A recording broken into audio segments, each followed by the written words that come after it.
Head back to the voicemail of Truth and Reason.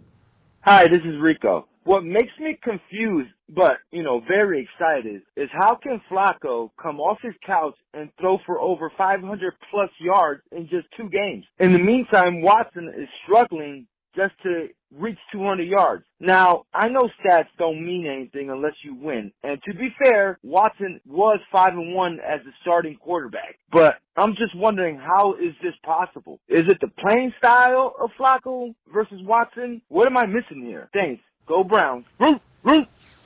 As always, appreciate all the voicemails. Tyler, I think it's absolutely the playing style. I think Flacco kind of fits the prototypical guy.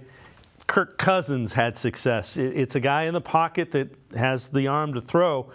And Kevin Stefanski was trying to tweak his offense to fit a more mobile quarterback and in Deshaun Watson. The ceiling's pretty high if they can figure that out.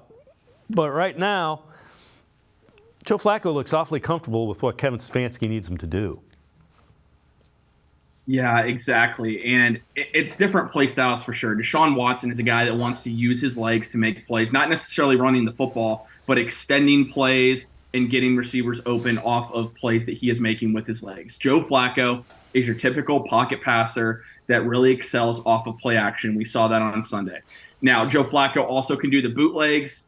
You don't really want him doing that a ton just because, again, it takes a while to develop. And if you don't block that exactly right, we saw on Sunday, there's times that it's going to cause plays to get blown up. But Joe Flacco, for what Stefanski wants to run, is that prototypical quarterback. Stefanski was tailoring this offense to Deshaun Watson. That's why you saw a lot more shotgun. I mean, majority of shotgun, I would say. It's why you saw some read options, some RPOs, some quarterback runs.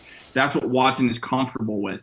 At the same time, Stefanski still wanted to implement some of his scheme to Deshaun Watson. And with Deshaun Watson not playing any of that scheme throughout his NFL career, because he didn't in Houston and he didn't at Clemson, that's why you were seeing Watson struggle a little bit more. But when we got to Baltimore, you saw Deshaun Watson though really start to get. Fortunately, he was injured and that ended his season, but you saw him get into a groove a little bit and get that confidence. That's the other thing too. Deshaun Watson is still working on getting his confidence back from missing 2 years. And Joe Flacco, being the pro that he is for as long as he's played in the NFL, that Super Bowl winning experience, he's seen all of it. And I'm sure it didn't take him really long to learn this offense. And it probably has taken and still taken Deshaun Watson a good portion of time to learn because, again, he is learning a new offense compared to what he's worked with for the rest of his career. But, yeah, I mean, Joe Flacco has done everything Kevin Stefanski has needed him to do and much more. So can't wait to see. I still don't think, Dave, we've seen the best of Joe Flacco because I think we might see a game where he can throw for 300 and throw for 3 touchdowns and not turn it over. I think that is completely possible.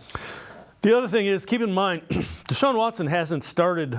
He started 3 games in a row, first 3 games, and then it was out for a couple games, in for a game, out for a couple. So there hasn't been any type of rhythm that he's been able to get into.